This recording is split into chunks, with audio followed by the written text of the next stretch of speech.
Hi, I'm Laura. Hi, I'm Katrina. And welcome to Do It For The Bit, where we've been pure. Pure of heart. Pure, untouched.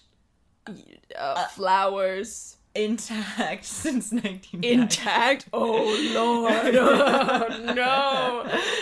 Yeah.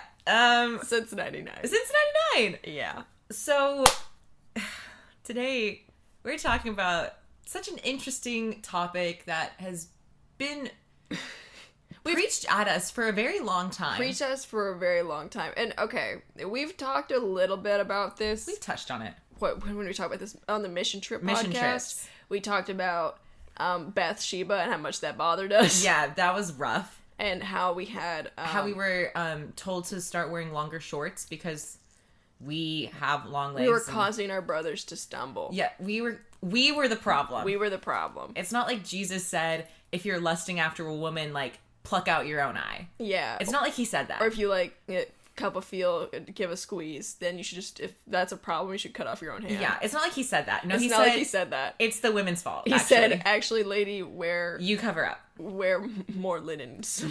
Wear longer linens. Yeah. Anyway. He did say that. I want that to be clear. We're Josh and he did say that. That is a joke for those of you who don't know. Jesus was very, like, if you, as a man, are looking lustfully at a woman, or, that's your fault. If you're, like, if you touch a woman, like, unprovoked, cut off your own hand. Yeah, pluck out your eyes, grow the hell up. Like, honestly, super hard. That's awesome. That's, you know what, Jesus was a ride or die. Like, he's cool. Yeah, that's cool. Also, Jesus' besties were all, like, prostitutes. They were all prostitutes. They were all skanks, sluts, whores. They were whores, and he loved them. They were besties. Anyways. So... This is not, like, we're not, like...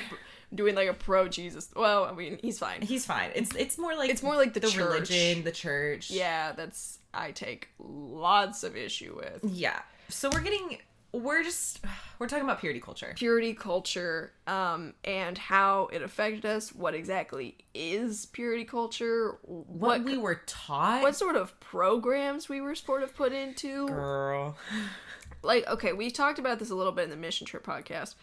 We do this thing called life groups, and it was basically just an intense Bible study that we did every week. There would be like a lesson, and we would have to do like a lesson each day, and then we'd fill out this book throughout the week, and then you do sermon notes, and then you memorize a verse, and you turn in all of this on Sunday. Whenever you met up and you discussed what you learned over the week. Yes. And for one whole year, the entire year was purity, as in, like, no sex before marriage.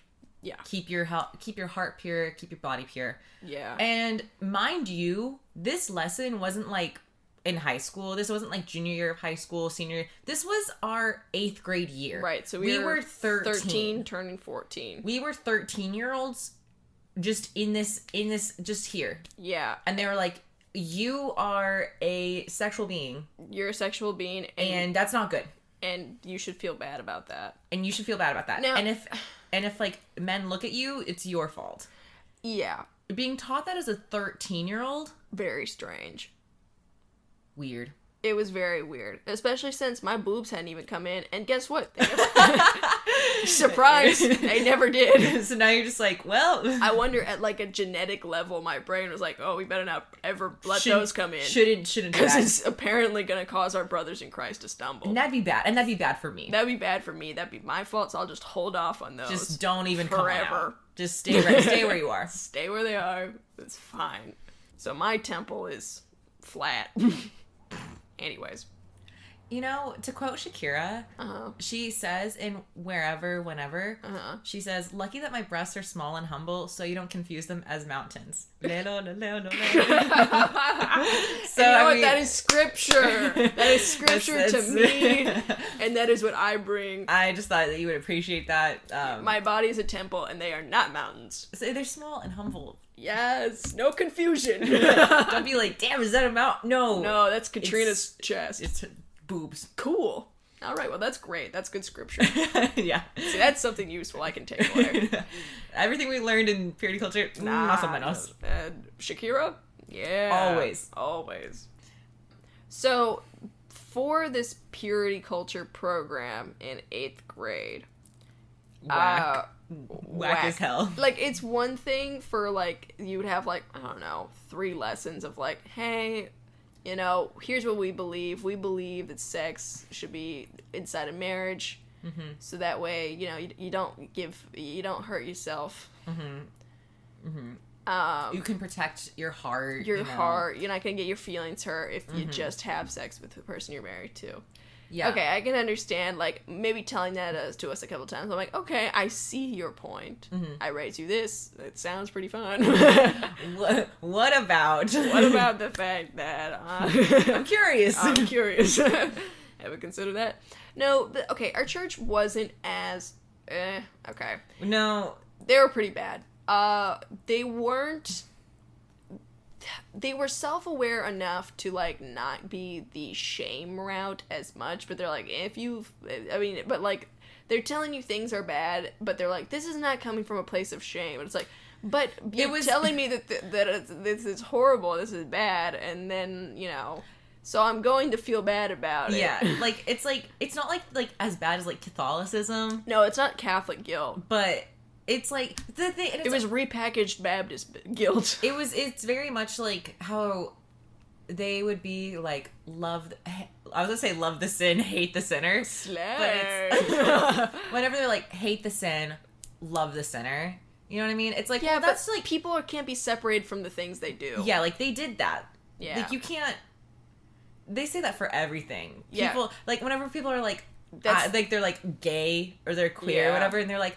I love you, but I hate your sin. Like, girl, what the fuck? That's part of who I am. That's not separate the art from the artist type shit. Like, this is who you are. Literally, like, their version, the famous, love the sinner, hate the sin, that is their version of, guns don't kill people. People kill people. It's like, well... Okay, yeah, but if the people picks up a gun, then the gun, they have a tool now. Yeah. But, I digress. I don't really know where I was going with that point.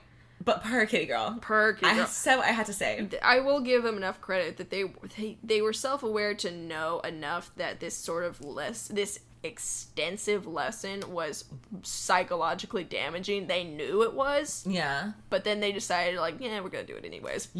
But they were like, we're going to try our best to not destroy them in a Catholic guilt way because we're Baptists and we're better than that. I don't know. If you're just gonna do it, go the Catholic route. At least have some cool, like, stained glass and, like, some cool music. Like, Get Ave Maria up on the, like, speakers. Like, right. Come on. If I, like, make out with someone, I gotta go sit in, like, a little wooden box and tell old man. And be like, girl, this is what I did. And he'll be like, girl.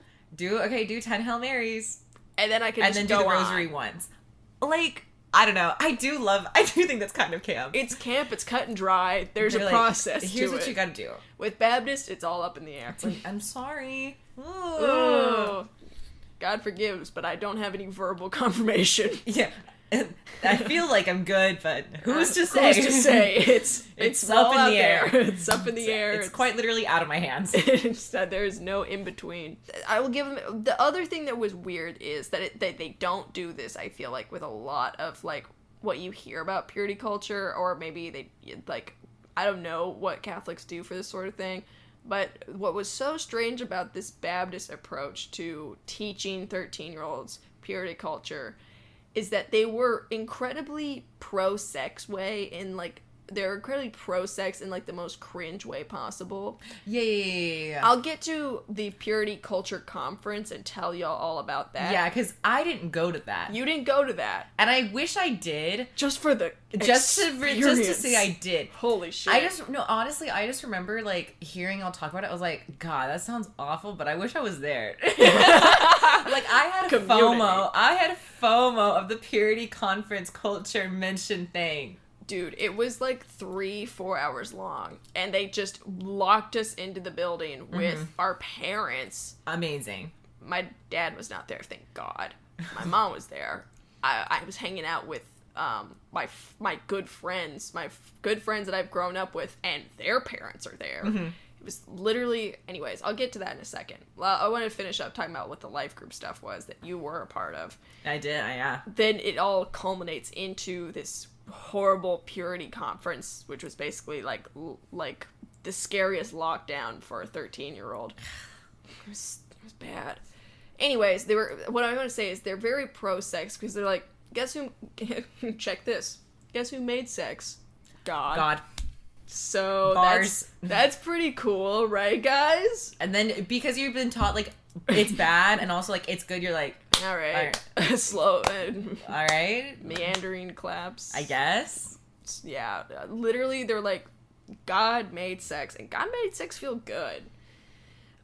But don't you dare have it. Don't do it until you're married. But damn, but it's awesome. Fire. This is my favorite thing to do. Me and my wife, we smash. But because we're married, and y'all bitches ain't.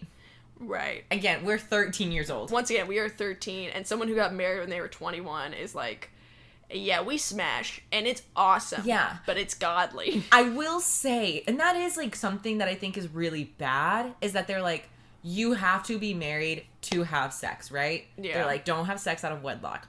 And so then it just creates this culture of like, I should get married as soon as possible to whoever I'm with at that moment. Yeah, because I'm carrying a lot of horniness and guilt. I'm horny and I'm guilty and I want to have sex really bad. So we should just wrap this up and just promise each other our lives. And that we'll be there for each other no matter what for the rest of our lives. Even though... I can just smash right now. So... That's such a problem. That is a problem. Like, okay, there are people who, like, met when they were in high school and then, like, they date for, like, 4 years or something. Mm-hmm. Or engaged for a year. So then it's, like, 5 years of knowing each other. Mm-hmm. And they get married. And it works out. It works out. That's a common thing. That's fine. That's great. We love that for you. We love that. The ones that, like, literally, the Christian colleges are the worst. Yes. Baylor and A&M, they will meet, like, know each other for, like, maybe like 3 to 6 months. 6 months, get engaged. The phrase ring by spring, and they're not talking about the class. They're not talking about the class ring. They're talking about their engagement ring. Because they have to get married to someone they went to college with. Otherwise, they feel like they have failed. Yeah, the thing is, their engagement period will usually be longer than the time they've actually known each other. You should not be getting to know someone while you're planning a wedding. While there's huge finances, like your entire future's on the line. Like, I do feel really bad because I feel like I don't know, I feel like they've kind of been duped in a way, you know what I mean? Yeah. Of like, this is what I'm supposed to do. I've been told that I can't have sex until I get married. And everyone around me is doing this. Everyone's getting married, so like, why we should get married? Yeah. No. Pause. Wait. Do you know this person? Do you know them? Do you know what either one of you even wants to do for a job? Like, do you know what you want to? Where do you want to go after? Do you know where you want to move? Do you want to do anything? This affects your finances, your body, because you might get pregnant really young too. Yeah. Your future plans, if you wanted to do more schooling, go to grad school, mm-hmm. if you wanted to like whatever, go travel, where you want to live, because those choices suddenly have a 50-50 influence. Mm-hmm. Someone is telling you what to do. If you don't want to do something, but your partner has like an opportunity or something, and maybe you don't want to move where that job is. Yeah. Now you kind of like, you don't have to, but now you're like kind of might have to. You are tied to a person that you've known for 6 months.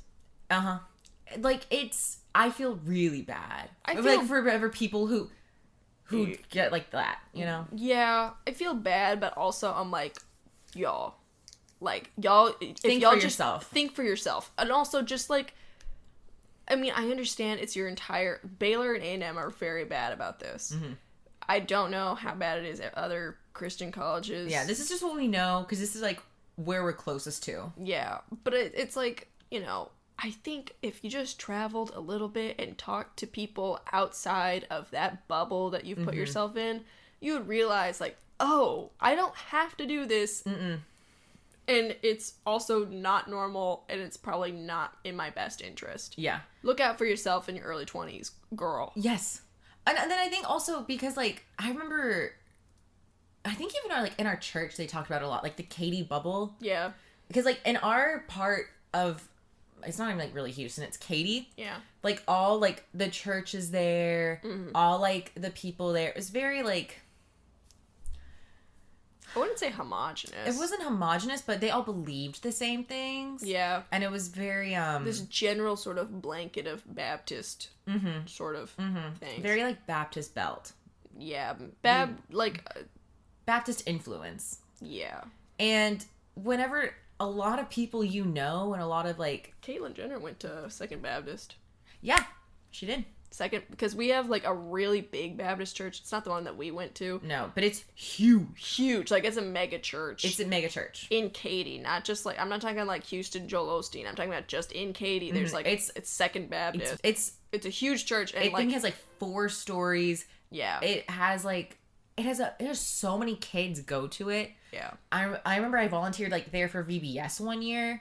I don't remember why I was doing that. I didn't know anyone there. Yeah. And they have like, they usually do like a huge Christmas show, like extravaganzas kind of thing. It's that kind of Baptist church. So there's that huge one, and then there's the one that we went to that was also pretty big. It was pretty like influential. Yeah. Yeah, pretty influential, and it was like right across from our high school.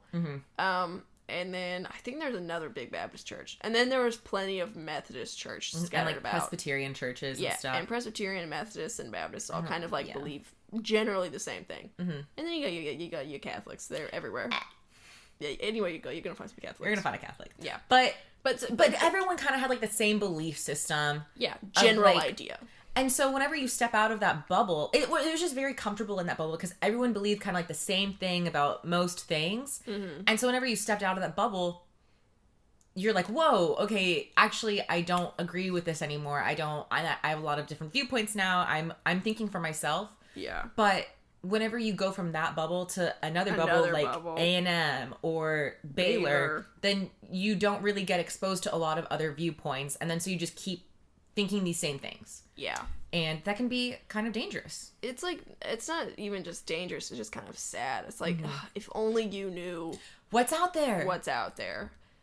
Yeah. Yeah. And also, I feel like a lot of times, it's not this with Christian women. Christian women genuinely, for the most part, just like want to be good people. Yeah. I feel like. They're also, they're just like, I want to be a good Christian, blah, blah, blah, blah. Christian guys, toxic, crazy low confidence issues, and so they want to get married soon so they can lock down a woman. Like that's their strategy. Is that, for real. And they're like, they'll be like leaders in the church or something like that. You know, have like really like influential positions somehow. You know, get to know like a really nice woman. Yeah. Marry her super fast. That way, boom. You got that locked down. And then divorce is super, super like discouraged in the church. Yeah. Even when like there's like bad things going on, they're like, you should pray because this is like a huge decision and kind of like your social life is tied to the church. Yeah. And so if you try to divorce someone who could be hurting you, they're really still like you're going to be, like, socially, it's going to be awkward. You're going to feel shame and shunned from your community. So you don't want to do it because then you feel like not only are you losing your partner, you're losing your community. That's a horrible position to be in. Yeah. And really, Christian men are just, there is no, I feel like it's really hard to find a Christian man that is just confident and, like, he is just doing Christianity because, like, that's what he just believes. That's just what he believes. There is just so many of them. It's tied where Christianity for men is tied to nationalism. Yes. It's tied to politics. It's tied to fear. They're scared of fucking, like, drag queens. They're scared of, like, and it's like this American Christianity and the way it's, like, intertwined with people's masculinity and their fears and their insecurities. It's this fucking mess. With women, I feel like there's still, from the girls I know and the girls I grew up with, it was just trying to be a good person and having a belief system. No. And for men, it is this opportunity to police and control docile women and lock down a woman and trap her forever and ever. And you just, and then it's tied to America and freedom and guns and fear of it gets queerness. It's very right wing, super fast. It's so hard. And that rabbit hole goes down deep. It's weird. Why? I feel like Christian men mentally, I feel like so many of them are their confidence. Yeah. It's just they have none, and they're using how their biblical fear. They are. Yeah, it's the confidence and the fear, the lack of confidence and the fear tied to Christianity. I just find is so strange in men, particularly. That's my experience, and that's just the people I've been around. That's a very, very fair point because, yeah, it's weird. It gets weird and it gets strange very fast. Most of the time with women, I feel like at the end of the day, they just want to be good people. Mm-hmm. Men, it is not the same. Mm-hmm. There's outliers of both. There's outliers of both, for sure, certainly. Especially, okay, I take that back. Whenever those Christian women become moms, then fear for their kids gets intertwined with Christianity, and that's whenever they start going after things they're scared of, like gay people. Yeah. Before having kids, they're a Christian and they just want to be a good person. Mm-hmm. They have kids, they stay in this bubble for too long, they're with their scared husband. Suddenly, it is, I don't want my kid reading a book about... that has a queer character in it. Yeah. Suddenly, it's that. Mm-hmm. And then because, she's scared, the husband will be like, oh, then, that's not good, blah, blah, blah. And then all of a sudden, it just gets really gross really fast. It gets really gross really fast. And, not to bring Star Wars into this, but what if I did? Okay. What if you did? What if you brought Star Wars in about it? Fear is the path to the dark side. And I feel like... That's fair. Christians are just scared of a lot of things. And it comes out in the form of hatred. Because they don't understand and they don't truly love their neighbors. Yes. To quote Maria, I don't know how to pronounce this, Skłodka? I'm trying to say her Polish name. I don't know how to say her Polish name. Sorry. Mary Curie. Oh, okay. Maria Skłodka Curie. Mm-hmm. She said there's no such thing as fear, only, fear, or, something there's no fear, just, not knowing.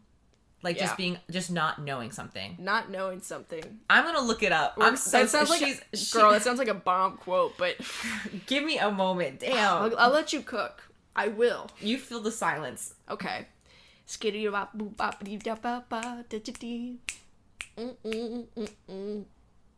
Alright, Keep going. I'm not done.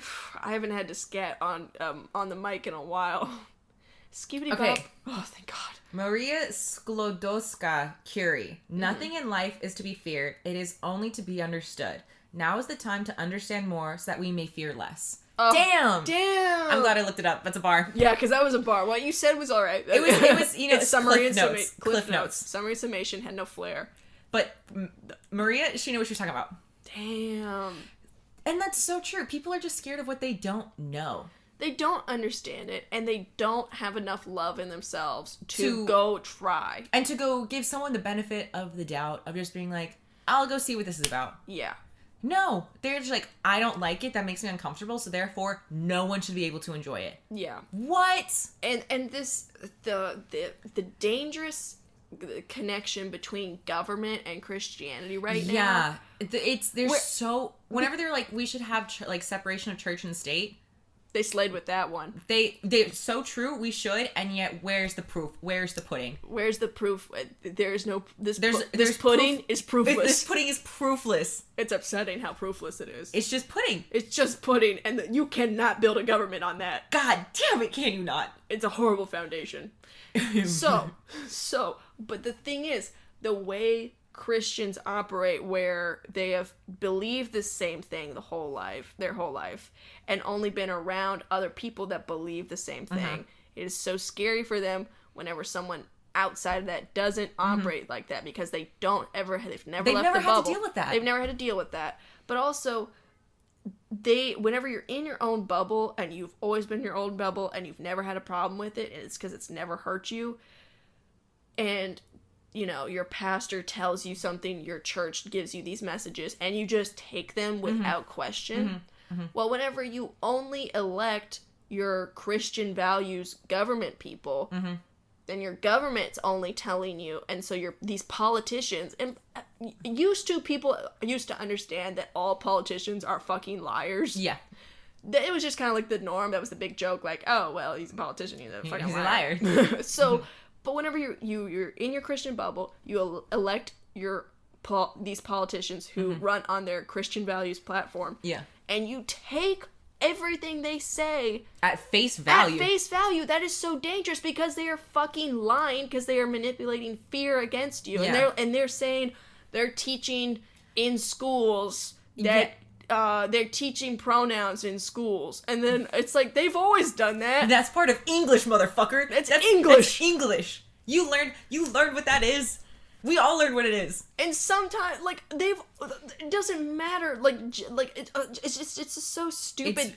Because your government and your politicians can now easily sow fear and get you to vote out of fear and give you money out of fear because these people have never learned to question anything because they are in their bubble, and if they elect people that they think are from their bubble, they're think, like, oh, they obviously want the best for me. They want the best for me. No, they don't. They only want the best for them. Don't. They're only looking out for themselves. They're only looking out how to get reelected so that way they can get more PAC money from more super PACs. So that way they can keep feeding you lies and they can stay safe and not worry about anything and laugh in your face the whole time about how stupid you are. It is literally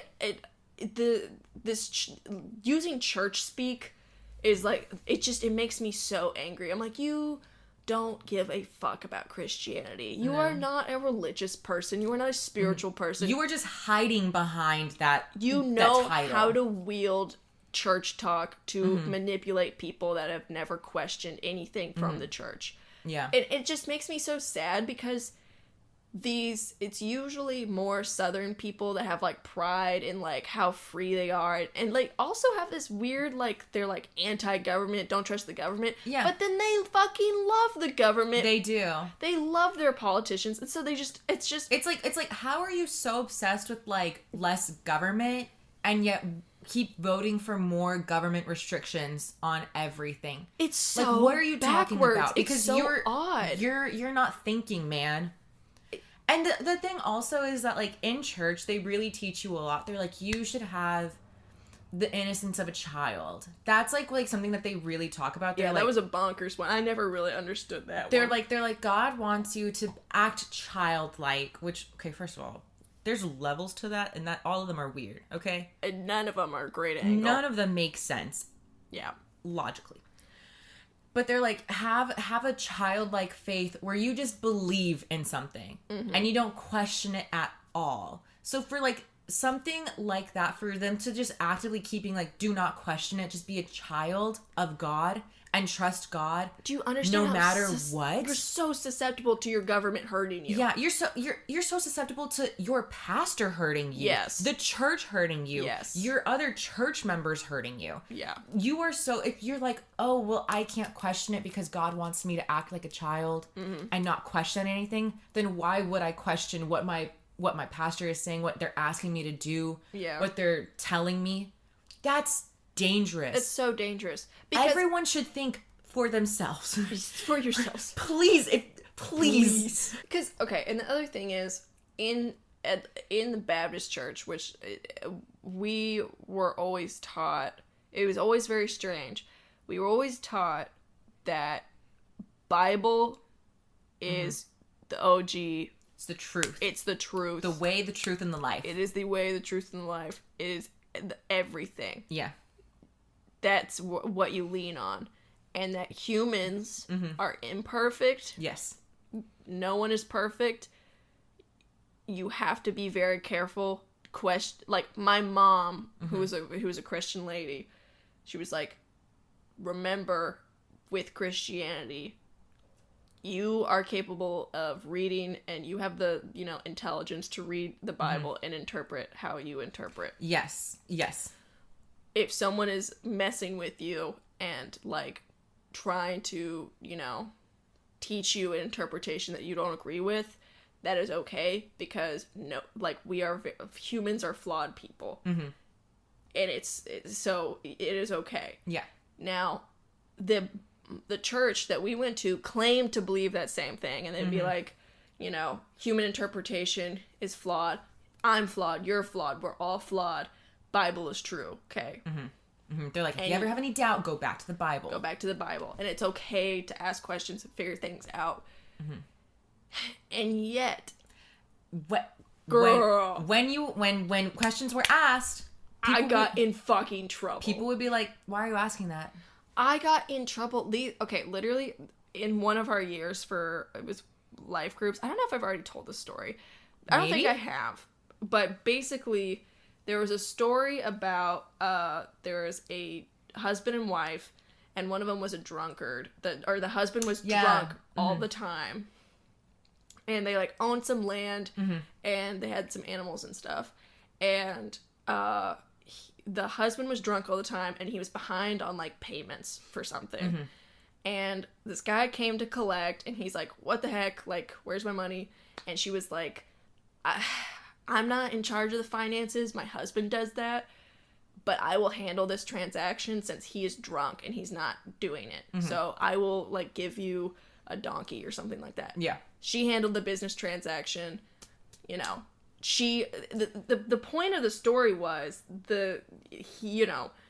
whenever you're married, it's not that like this is the husband's job, this is the wife's job. It's just like it is 50-50. It's a partnership. It's a partnership, and she should not have had to do what his percentage was. It was like it wasn't that she did the man's job and she's in trouble. It was don't be a drunk, stupid husband. Take care of, if you said you're going to take care of the finances, and at this time that's who did the business transactions culturally. Yeah. Then do your damn job so your wife doesn't have to do it for you. Take care of what you're saying you're going to take care of. That's what the parable, the story, that's what it was about, was don't be a drunk loser husband. Yeah. And the thing is, that was a very straightforward. It was so straightforward. It was very straightforward. Exactly like what was said is almost exactly what was in the Bible. And religion or not religion, you tell that story, everyone would be like, oh yeah, that was really shitty how she had to cover for him whenever he was supposed to be in charge of finances. Like, that's rough. That sucks. Good for her for stepping up and doing that. And making sure that it got done. It made it get done. Now, in the church, however, in our Bible study lesson, the question following that story was like, what did she do wrong? And I was like, maybe I read the wrong verses. Yeah, let me double check. I was like, no. Well, she actually didn't do anything wrong. She had to step up to prevent, everything from going under. She saved the farm or whatever. I'm not sure. Maybe it's a trick question. She didn't do anything wrong. No, she did nothing wrong. And then we get to this Bible study, and they're like, okay, so in a household, a man has certain jobs, and a woman has certain jobs, and she did the man's job, and that's wrong. And I was like, no, I think y'all are focusing in on this gender role thing, which is not the purpose of this story. The purpose was they had roles set out for each other, and she ended up having to do his half because he was a drunk loser. The lesson was, don't be a drunk loser. Yeah. And they didn't see that, which was, I felt like, super obvious. They were like adult women who had kids. Two fully married adult women who had children were like, she messed up. She messed up by overstepping and doing the man's job. What? You're married. Is that how you live your life? Are you crazy? Like, and I said something, and I was like, I don't understand what she did wrong. She didn't do anything wrong. It's fairly obvious that the point of the story was that the man did something wrong. Yeah. And that he should have been a better husband. And they went the following Sunday. They found my mom and told my mom that I was causing problems. That's awesome. And my mom literally was like, congrats, you just like me for real, causing problems at church. Yep. I was like, literally my mom was like, that was cool as hell. Give me some, dog. That was awesome. That was cool. For real, though. And I was like, first of all, hilarious that you could try and tell the Jolene, Miss Girl who somehow believes in all science and also all of Christianity. She made it work for her. She made it work. She's like, I got it. She had her system. I understand, and if y'all don't, that sucks for you, but I got it. Sucks for you. I understand. I get it. And so, my mom would get in trouble all the time when she was little at church, because she'd be like, how did he, like, make the world in 7 days, or whatever, make the universe in 7 days? That doesn't seem logical. And they're like, get out. She's like, oh. You're done. You're done. Get out. What'd I do? What'd I say? She came to the conclusion that was not a literal thing, but more of just sort of like a metaphorical. Yeah, that's fair. Jury's out on that one for what the church believes. Who's to say? My mom figured it out for herself. She's like, it's parables, it's metaphors, it makes sense to me. And I'm like, okay, cool. Anyways. You got it. But my mom was like, cool as hell, keep questioning things. Don't listen to people. The Bible's full of a lot of wisdom. Most religions are full of a lot of wisdom. Yeah. Interpret them for yourselves. The system and the church are broken because human people are flawed. Yeah. But the audacity to go and tell on me, and I was, 16 maybe? Yeah. 16 or 17? I was old enough where if you really had a problem, are you that scared of me? I ask one question and you're so scared that you can't talk to me and you go behind my back to go tell my mom that I'm causing trouble. Mm-hmm. Hey, that was rough. Y'all are grown women in your like 30s, 40s. With children, and you can't just be like, hey, and you're scared of a 16-year-old. You're causing problems. You didn't have say it to my face. Say it to my face. Pull up. Seriously, that is so lame. No, that was weird. That was weird, and I'm fairly certain, like, if you like go like one page over, I can't remember, but something horrible happens to the drunk husband. I'm like fairly certain he like. I don't remember.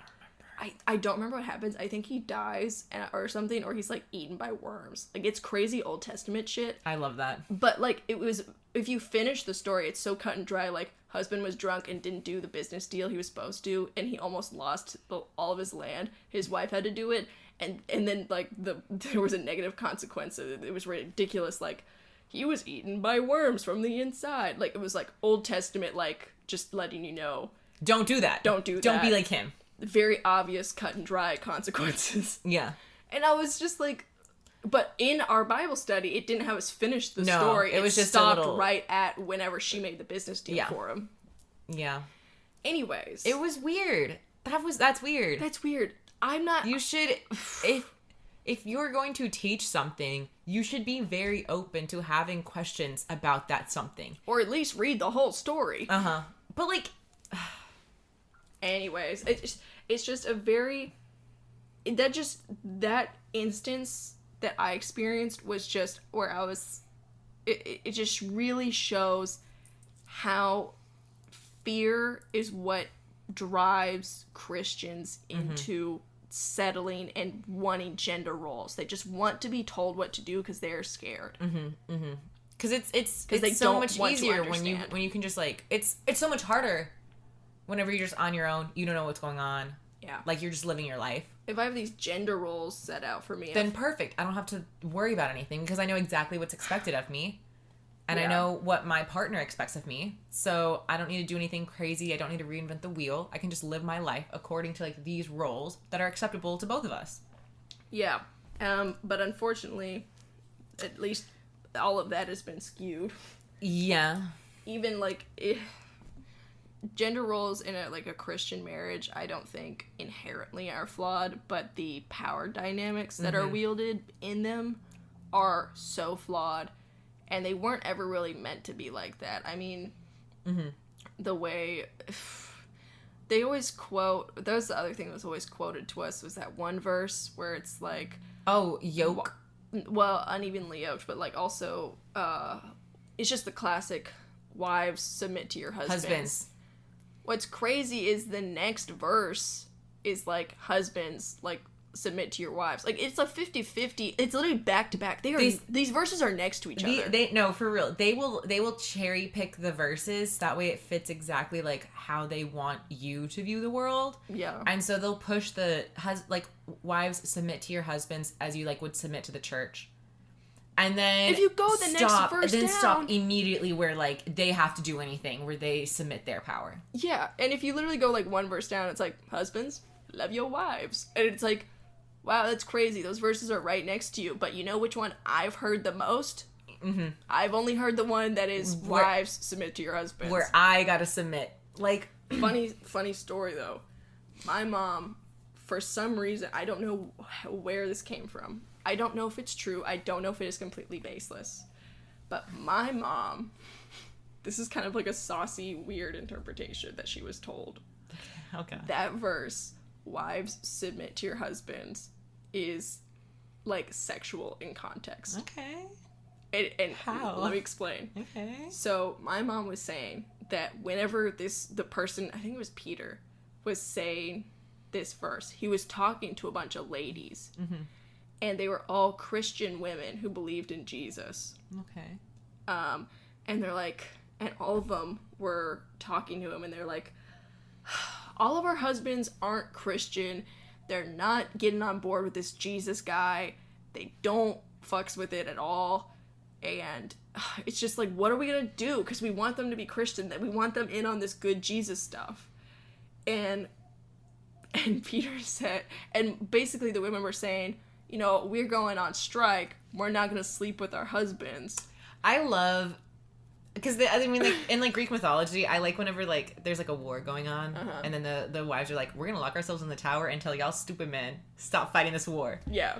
I love whenever women are like, nope, no pussy for you, no pussy for you. Withhold. No Lips goodies. Done. Lips done. Sealed. No kisses. Nothing. No goodies. Nothing. Figure it out. Yeah. Wait, that's super funny. But basically, these Christian women were like, our husbands are not on board with this Jesus stuff, so we've decided we're like all fighting with our husbands because they won't get in on this good Jesus love. So we've all gone on strike. We're not gonna have sex with our husbands. And Peter's response was, basically, in summary summation, he was saying, no, have sex with your husbands, but like have such good sex with your husbands that they're like, damn, where are they getting this like good? Where this holy that's good stuff. This pussy is divine. Quite literally divine.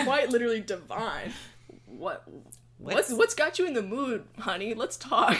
And be like, well, let me tell you about Jesus. Let me tell you about my boy JC, okay? Let me tell you about Jesus. He's cool. So that is my mom's, like, she always taught me, if anyone tries to pull that bullshit, that is the context of that story. Now I gotta look it up. I don't know if it's true. I've always just thought it was so funny. I'm gonna look up that later.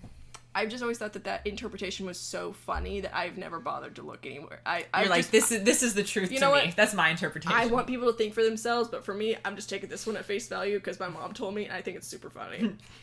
For the bit, I'm not looking it up. For the bit, I'm a sheep, and I am a child, and I'm innocent. And I'm only going to take my mom's interpretation of the story. But only for this one. Only for this one. I'll question really everything else.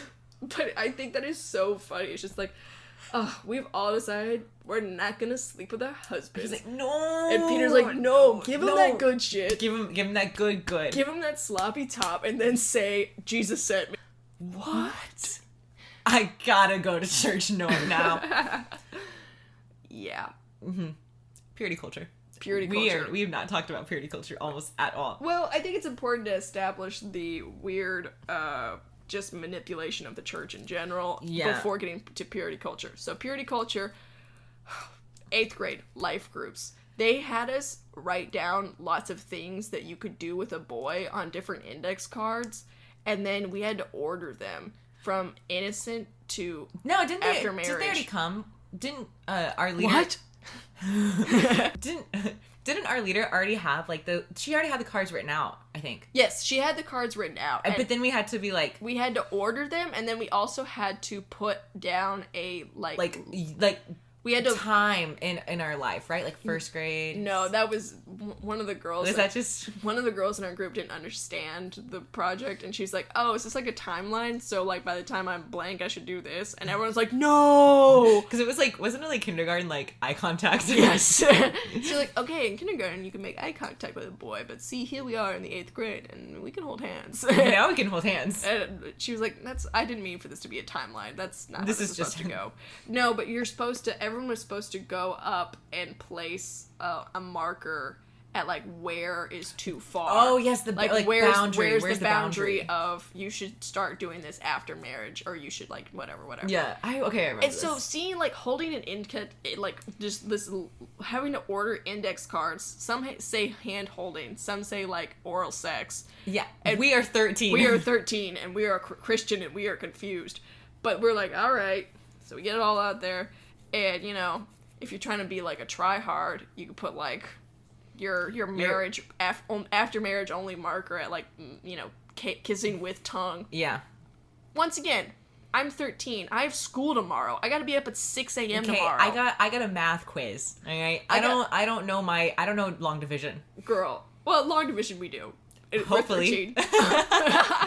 I got algebra tomorrow. What were we taking algebra? We were.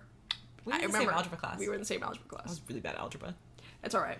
But we were in athletics though, so we had to get up at like 5. I had volleyball. We had basketball the next morning. Girl, I'm on the court. Morning practice. It was a bitch. Anyways, I had to get up at 5:30. I had to get up at like 5. Yeah, like why? Anyways. And I'm busy just arranging flashcards. Yeah, the night before, however, I'm holding a flashcard that says eye contact, and the other one says oral sex, and I'm like, I guess I'll say that oral sex is after marriage. Yeah. I'm sure that's what you want me to say. Yeah. So that was like one thing they made us do. I do remember that. We learned about Bathsheba, which we already got into Bathsheba. We already talked about Bathsheba. Justice for my girl, Bathsheba. If you want more about that, listen to our Mission Trip podcast. But what else did we learn? We also learned about how to dress more modestly. Yes. She brought example clothes. Yes. Our leader was a senior in high school. Yeah. And she brought clothes that like she wear altered to make more modest. So it's like camis underneath a V-neck. Yeah. Or she had like she had like a cute little top, but the straps were like 2 or 3 fingers wide, but in the back it was low. So she added like this bar that would like cover her bra strap. Mm-hmm. As if men think bra straps are interesting in the slightest. As if they're even paying attention to them. That would not cause my Christian brother to stumble. Also hated how they made us call them our Christian brothers. Yeah, like first of all, weird. Brother, ew, gross. Ew. Ew. We're already in the South. Yeah. Come on. But your Christian brothers will stumble if they see your bra strap. I'm 13. I barely have boobs. I never even had the boob. I just had the strap. It's so... All strap, no boob. I was just holding up nothing. It was basically just like an apron at that point. It was just like... Yeah. Yeah. Just in case. It was there. I was aerodynamic. Fast. That was you. Yeah. Like if I ran past you, I'd cut through the wind. But I would be wearing a bra just in case. Just for like the symbolism of it all. Yeah, because you're like, oh, I'm a 13-year-old girl. I should be wearing a bra. I should be wearing a bra. Because I did have, well, I remember in 6th grade, yeah, I did have full nipples of a woman. No boob though. But no boob. So now you're like, now I gotta take care of this. I gotta take care of this. The nipple situation. Right. So the nip stitch. I was basically wearing just like a sort of a nipple guard shield. Just just put on a pasty at that point. At that point I could have, but you know, that would have been awkward in the locker room. They're like, damn, what? Damn, bitch. You have like heart-shaped pasties on. I have like heart-shaped pasties. And they have like little tassels. They're like, what are you doing, man? Damn, bitch. We're about to go play basketball. We're about to go run that Bobcat mile. Why are you wearing pasties? Because I got nothing else to back them up. I don't need anything else. I don't need anything else. So yeah. What other projects did we do? Yeah, there's other stuff they made us do. I can't remember it. Can I think now I know about a lot of the little projects they made us do at the conference. Yeah. May I speak on the conference? Let's go to the conference. Okay. I just remember hearing stories. I remember hearing yarns spun about this conference. Yeah. And I remember thinking, I wanted to be there so bad. Just for the dramatic. I just love a good story. I love anything to thicken the plot to make it more interesting. Yeah. If I'm not doing it I want to be there. It was some culty shit. And whenever you watch like a cult documentary, do you ever wonder like, damn, I would have liked to go to that. That's just weird. I'd like to see that. Yes, but I would be smart enough to not be involved. You know what I mean? Like I'd go and I'd be like, This is kind of interesting, though. I mean, that's what church is. I know. You gotta be smart enough to be like, I mean, yeah, technically, yes, church is a cult. But then there's also, like, cults. Right. Remember the difference. Remember the difference. Once again. And remember the Alamo. Oh, my gosh, yes. How could I forget? I bet y'all forgot, and now you don't. Alamo jump scare. Bet you were forgetting. Oh, jump scare. It's the Alamo. Anyways. Santa Anna's like, I gotta go there. Gots to. Anyways. Yes. So, I'm excited to jump in whenever you talk about this, because I want to chit-chat. Girl. We've been chit-chatting for 51 minutes. I'm like, ooh, now I'm really excited. Now I'm really good. Like, glad to dive in. We had to get some, like, toxic stuff off our chest first. Yeah. Listen, religion is religion. You do your thing. Like, let us preference this. We should have said this at the beginning, you know. Yeah, 51 minutes in, though. We finally got here. But, like, Bible, you know, interpret how you want to believe. Take wisdom. Mm-hmm. You know, there is lots of wisdom in lots of different religions. Believe Yeah. what you want to believe about creation, spiritual. Do your thing. Live your life. Our issue was just with the flawed humans that were running the stuff. Live your life, and just make sure you just try not to hurt anyone. Yeah. Or wield your power against those who cannot withhold the strength. God, that's so crazy. Okay, Caesar. Anyways. I'm talking about politicians here. Right. I'm talking about politicians. Oh, and okay, like, Caesar. Okay. Like, all those politicians like that, like Ted Cruz and whatever. Ted they're Cruz like, is a bitch. Yeah, he's a little bitch. Weak, spineless. Do you think Ted Cruz is, like, a godly man? No. You wouldn't want to be friends with him. You wouldn't want to hang out with him. I just didn't mean, like, to attack his character. I mean in the terms of Christianity. Like, no, I don't fucks with him. Like, no, at any level. I'm going in on him. Fair. But I'd just be like, Ted Cruz. He's not a Christian man. He's not a Christian man. You can say that he is all he wants. We all know he's not. Okay. He's not. And also, I wouldn't want to be his friend. I wouldn't trust him with anything. I wouldn't trust him to bring any food to a cookout. Okay. What's happening? We're talking about religion. Why are you attacking Ted Cruz? Because I don't like this guy. I mean, he's a bitch. He's a spineless little bitch. Why are you entrusting him to make decisions about your, like... Just because he speaks Christian speak? Yeah. Yeah. About your everyday life in the government. Yeah. So... Period. Anyway, don't trust your politicians. They are not godly. Yeah. Most people aren't. Most people aren't godly. Jesus would not fucks with Ted Cruz. No, he didn't like the politicians. He didn't like government. He didn't like the guys that he didn't like them. You know who he did like? You know who he did like? The prostitutes. He liked the thieves. He liked the prostitutes. He hung out with the bad kids. Yeah, he would sit in the back of the classroom. He sat in the back of the classroom. and whenever like the substitute would start crying, he'd be the only one to be like, guys, come on. And they'd listen to him. And they would listen to him. And the other bad kids would be like, okay, sorry, JC. But then also, whenever like the teacher was spouting some nonsense, you know, he'd be like, actually. And he would like speak some beautiful truth. Jesus Christ would be the person at calculus who would raise their hand and be like, when are we ever going to use this? He stands up for the people. And they'd be like, oh my gosh. Stop questioning my authority, Jesus. Yeah. No, but question of the authority. Question why you're taking calculus. We love questioning. Okay, anyway, continue. Anyways. Okay, so here's the deal. We're 13, 14, and they have this like, what is it called? I think it was called Purity for Life. Yes, I think it was. It was. So they had this program called Purity for Life, and it's like this lock-in that you go to with your parents. Was it on a Sunday? It was like on a Sunday afternoon. Okay, so like after church. Yeah. And before life groups. Yeah. So you're in church all day. Yeah, 12-hour church day. Damn. And you still got basketball in the morning. I still got basketball more in the morning the next day. And you still have a Spanish 1 quiz. Yeah, I got a Spanish 1 quiz, and I got to run that Bobcat Mile. And you have not studied for the Spanish 1 quiz. No, I have not. You're about to hit him with a no say. So okay. yeah, that's where I'm at. That's where I'm at. So, it was like this after.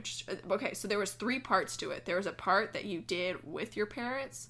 There was a part. Yeah. There was a part that you did with just girls. Okay. And then there was a part where it's just the girls and boys mixed together. So there's like 3 things. So the girls and boys were separated for part of it, then they'd come together, and at the end, you're with your parents. Thank God my dad didn't come, because just like, no. And that's the emotional damage. The psychological damage that would have done to me. Weird. That was you running, actually. That was sound of me running without tits and as I was 13 years old. Yeah. Anyways, so we get there. I believe it may have started with just the kids mixed together, and it was a dense room. Like, I mean, the awkwardness, the air was thick. Could you cut it with a knife? I could cut it with a knife. I could just, it was, the air. How many people were there? The air felt like horny, nervous, just hormone-filled, anxious jello. How many people were there? It was like 40 of us. It was a lot. I want boys and girls mixed together. After we finish recording, I want you to tell me every single person we know who was there. I will tell you I want names. I will give you names of who all was at Purity for Life. So sorry, everyone else. This is just for me. Yeah, sorry. I can't dox these people who may or may not still got their Purity ranks. Oh, spoiler alert. We'll get to that. And I got a story about that, too. Ooh. I didn't go to Purity for Life, but I got a story about a Purity ring. Ooh, okay. So, it starts, I believe they give us a booklet, because, you gotta have a good pamphlet. You gotta be able to follow along.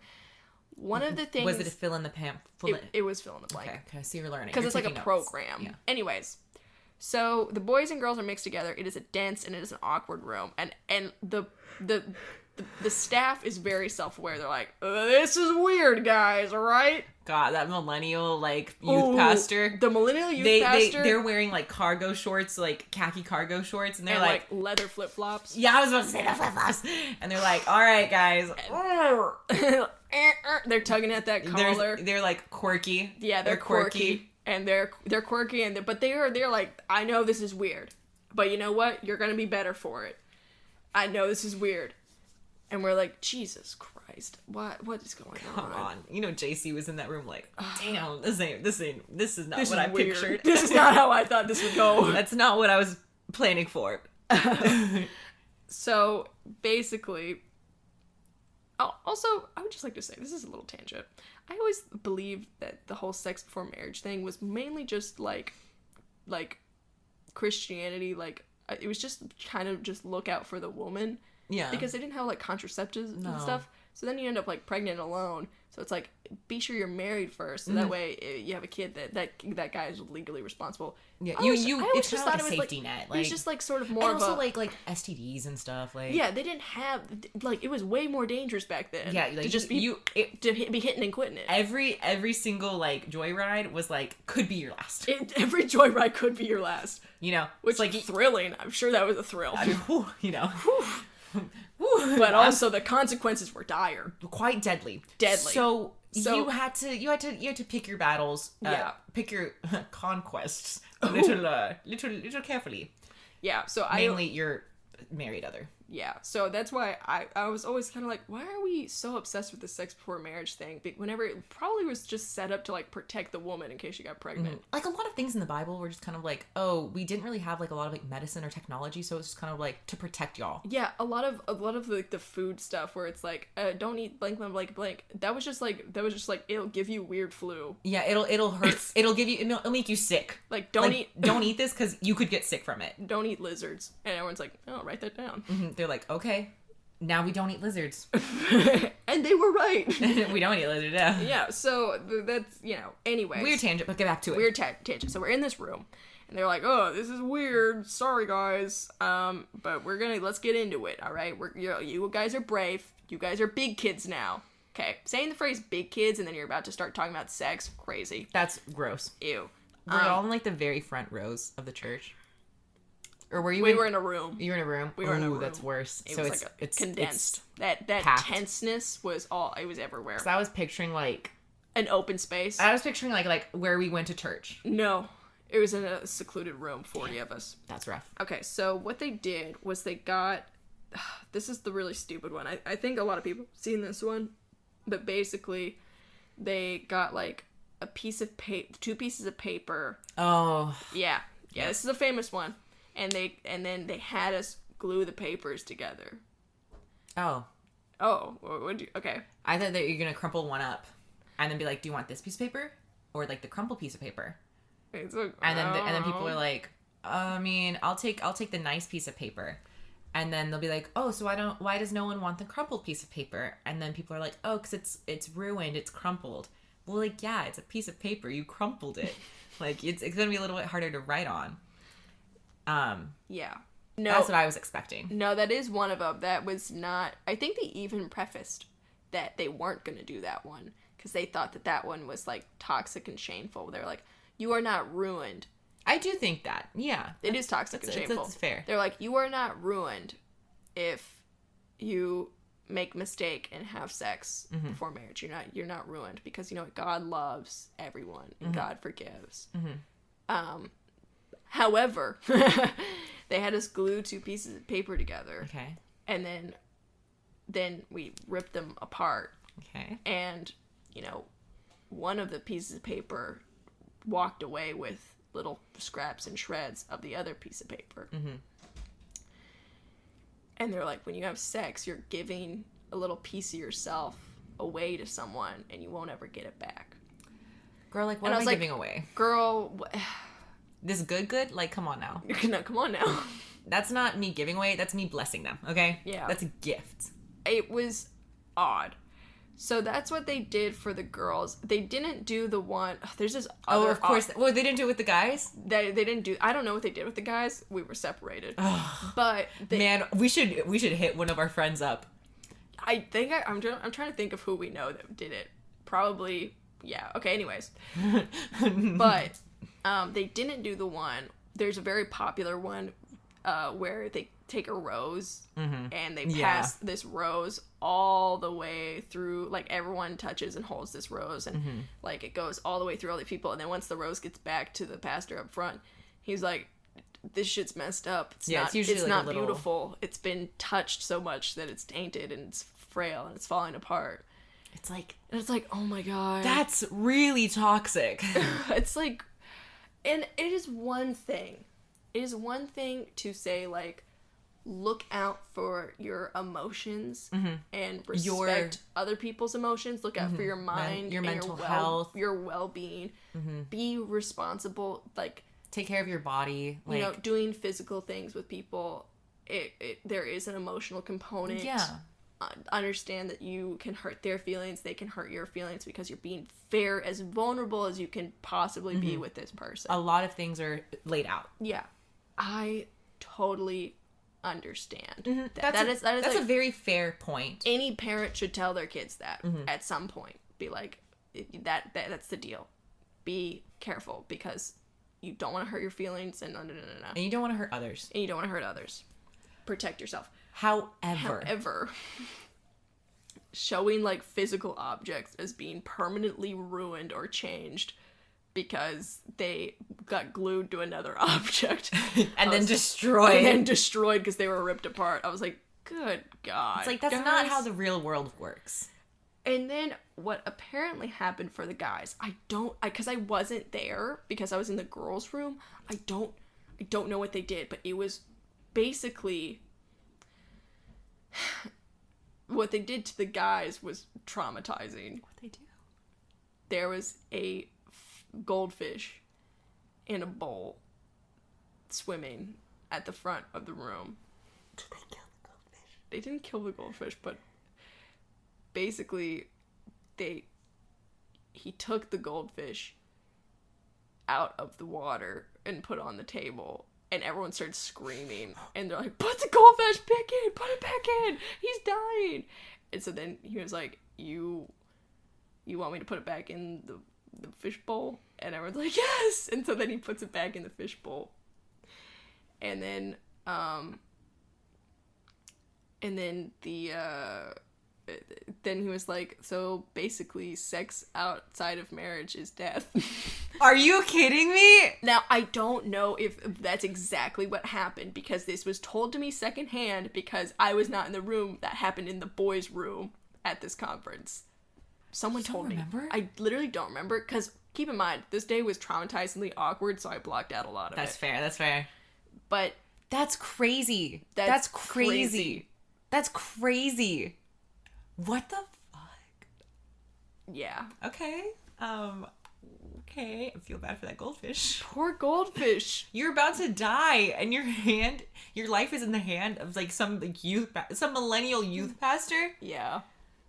Is that trying crazy? to teach a lesson about sex? Yeah. And this goldfish is like, this is not my business. This is not my battle. This is not my circus. It's not my monkeys. Put me back in the water. I will not be entertaining this madness, chaos, confusion. Exactly. So, yeah, that's what happened in the boys' room. Allegedly. Allegedly, you can't. Lawyers, you can't get me because I said allegedly. Multiple times. Take it to the bank, Take it bitch. to the bank, bitch. So, yeah. That was crazy. Anyways, so then the boys and the girls come back together. There's... Both changed. Y'all left those rooms different people. Yeah, we didn't come back better. Just different. And so then we all came together with our parents. Nightmare. The pastor gets up to the front and he's like, all right, let's get the awkward out. Everybody yell, vagina. And then everyone's like, vagina. And I was like, I'm walking out. I'm walking out. I'm throwing myself down the stairs. You do not embarrass me. I control the embarrassment. I'm lighting myself on fire. Right now. So then he was like, all right, and you know what's up next. Everybody yell, penis. I would have loved if he was like, cock and balls. Cock and balls. And everyone's like, what? cock and balls? Everybody say cunt. Cunt. For real? No. They said that one? That would be crazy. I was like... Everybody say C word. Cracker? Everybody say pussy. Pussy. Okay. You know that Rita Ora? No. No, excuse me. Rita Ora? No, excuse me. No. BB Rexa? BB Rexa? That unreleased song where she's like, you yes. loved alcohol more than you this love pussy. Yeah, I did see that. It's super funny. Also, I get BB Rexa and Rita Ora mixed up. Sorry. I know they're different. But to me, I'm like, Rita, I don't know. Yes. Continue. Will do. Also, if I had a Twitter, I'd block Rita Ora. I don't know why. No, I'd block BB. And isn't that the same? Sorry, BB Rexa and Rita Ora. Sorry, y'all. But you're never gonna hear this. They're never gonna hear this. Unless they do. Ooh. Anyways. Continue. So why are we blocking them on our purity culture episode? I don't know. I just felt like blocking Rita Ora. She does not need to know me. I hold that right. Anyways. You don't need to know me. You don't need to know me, Rita. Anyways. So this millennial man gets up there and yell and literally I'm next to my mom. I'm next to my friend's mom, and they're like, oh, this is a riot. Psh, this is funny. Kids, are you what, embarrassed? Penis. Oh, you need to grow up. Like, this is the real world. Vagina. You are 13 years old. I am 13, and I'm different now. We've just now started our periods. Yeah. And they're like, we're gonna hit the ground running. Mm-hmm. That's you. That was me. The sound of me. No boobs, running. Aerodynamic. Now, I remember hearing that didn't they make y'all yell like, sex is fun? And then the parents were like, sex is fun. Yes, I was getting to that. Yes, they were like, all right, parents out there, let them know. Sex is awesome. And then all of our parents are like high-fiving. They're like, we've all smashed someone before. Yes. Because the evidence is in the room. The evidence in the room. I smashed. and they're like, and like literally my mom, the mom next to me, they're like, yeah, sex rules. Not like just do an air guitar. And they're like, we love having sex. And I'm just like, I'm gonna kill myself out of this. There's no other way out of this other than death. Oh my god. So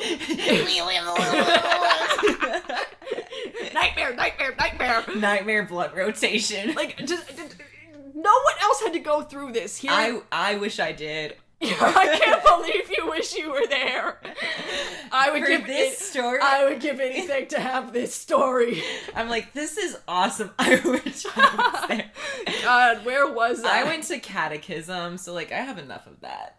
Yeah, I don't know what catechism is. Oh, it's church, school, Catholic style. Do they tell you? Do your parents like play air guitar next to you and say sex is fun? I wish. I could have done without it, me personally.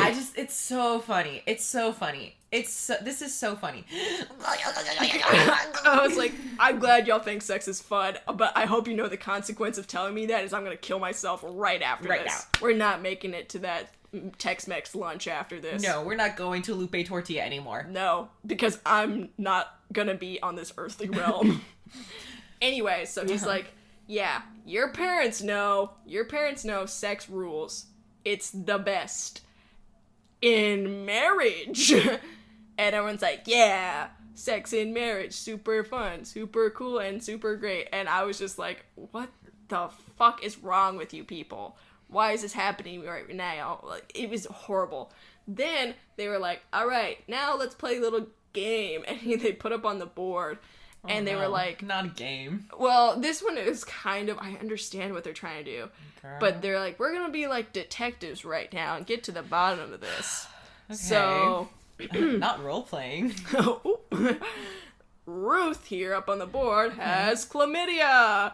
And everyone's like, ooh. And it's like, let's see how she got it. And then it just turned to this giant web of like people who slept with people, And it's like, oh, so it looks like because, you know, this person right here decided to have sex out of marriage, and they decided to have fun with this person decided to have fun with this person.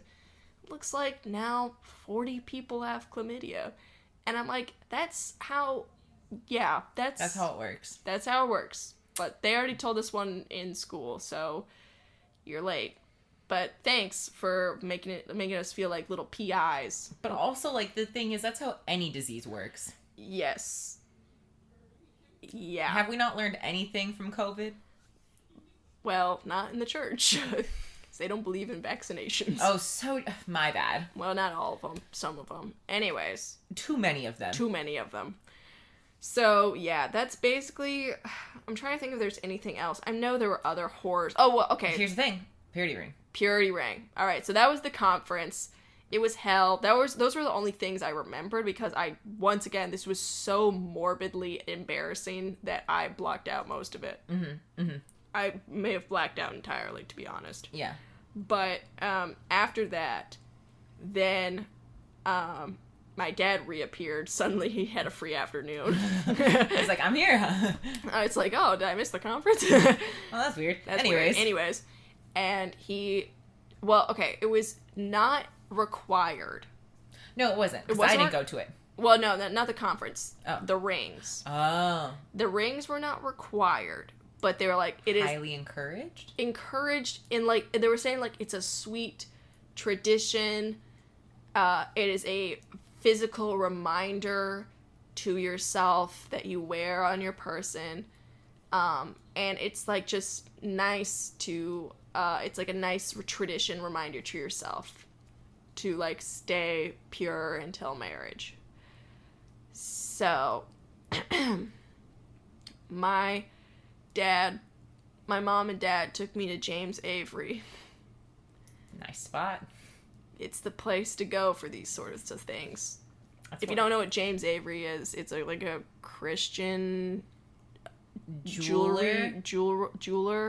I have 3 James Avery rings on right now. I got no qualms. I know, but that's, if you're like, oh, I need a purity ring, that's the place to go. If you need anything religious, like any religious like jewelry, I think they have like stuff written in Hebrew. Yes, they do have a lot of stuff written in Hebrew. Yeah, so they got some drip. They got some drip. Abrahamic drip. Bars. But yeah, so we went to James Avery. I picked out a ring, and then I felt weird about the whole thing. Yeah. And I was like, I really don't need a piece of jewelry. I felt bad, like, asking for, like, a nice ring, period. just in general. Yeah. I didn't even feel weird about the purity ring thing. That weirdness came later. Mm-hmm. So then I picked out this, like, nautical sort of one because my dad was paying for it. Mm-hmm. And my dad, like, used to, like, sail, or, like, used to, like, be a merchant marine on ships and stuff. Yeah. So I picked out this one where the ring it's made of, like, rope. Mm-hmm. It's, like, it's silver, and it's, like, rope around, and then it was an anchor with a heart in it. Yeah. That was my purity ring. That was my ring that I wore on my ring finger as a 13-year-old. A 13-year-old wearing a ring on a ring finger. Scary, weird. And little sus. I wore it maybe 3 or 4 years. Where then I was like, this is fucking weird. I'm taking this off. Not because I got some. Just because I thought it was weird. So you're like, you know what? No, I'm not wearing this. This is strange. Too many people have been like, why are you wearing a ring on your ring finger? Don't you know that's your ring finger? And I'm like, you know what? I'm just not going to wear this anymore. Yeah. And what's crazy is, I'm about to expose myself here. Can I tell, I'm about to share a super embarrassing story. Okay. But the day after I got my, my purity ring, it was Monday. I was in science class. Oh, I think science. I know exactly what's going to happen. And I was sitting next to my crush. Never mind. This is not what happened. Never mind. I was sitting next to my crush. And oh my gosh. Okay. And I took my ring off. Oh, yeah. And I was just like... really sexy. Just take your ring off and play with it. I was playing with it. Mm-hmm. And I was, like, letting it... Like, I was dropping it and letting it, like, hit the table. Oh, it was just clinking a little bit? Clinking. It was making noise. And I just kept doing that over and over again. He never said anything, bitch. But my plan was, like, if he was gonna say something, I'd be like, oh, this is, like, my ring. And then I put on my ring finger. And then he'd be like, why'd you put on your ring finger? Once again, none of this happened. This all played out in my mind. This is so cringe. It's so cringe. Yeah. I was like, oh, it's my purity ring. I'm not having sex till marriage. This is giving Jonas Brothers, like. It is giving Jonas Brothers. The Jonas Brothers all had purity rings, by the way. Yep. And I was like, yeah. I was, like, fully planning on being like, this is my purity ring. I'm not having sex. Not because I thought it was a flex to say, this is what's really sad. The whole purity thing didn't work because here's my motivation for saying that.